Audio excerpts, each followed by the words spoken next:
Podignuta u najvišem dijelu čaršije Gradačca, kula Husein Kapetana Gradaščevića dominira ovim gradićem u sjeveroistočnom dijelu Bosne i Hercegovine. Krenete li prolaziti kroz njene kapije i bedeme, postat ćete svjedoci vremena vojne kapetanije, danas kulturno-historijskog nasljeđa. Mi imamo dokumenat iz 1754. godine koji je popisao imovinu Mehmed Kapetana, koji je vrlo bitan. Nažalost, zbog jezika na kojem je pisan i vjerovatno ostali neki stvari, mi danas nemamo ovo prevedeno na latinično, nemamo transkripciju koju bi trebalo uraditi i ovdje između ostaloga okačiti kao jedan dokumenat.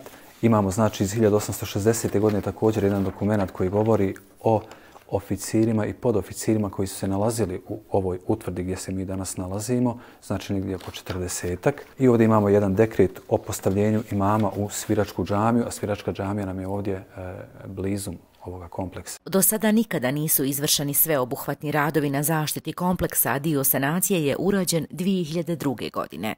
1754. godine imamo materijalni dokaz gdje se spominje Mehmed Kapetan koji je između ostaloga imao popis svoje imovine, a nakon toga njegov sin koji je to naslijedio, gdje mu Osmansko carstvo potvrđuje autentičnost, odnosno da je to njegova imovina.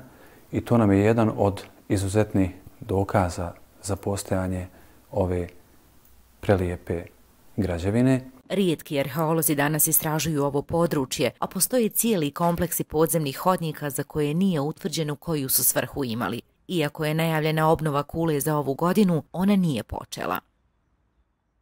Mislim da moramo krenuti od lokalnog nivoa pa nadalje kako bismo ovo stavili u funkciju svih nas.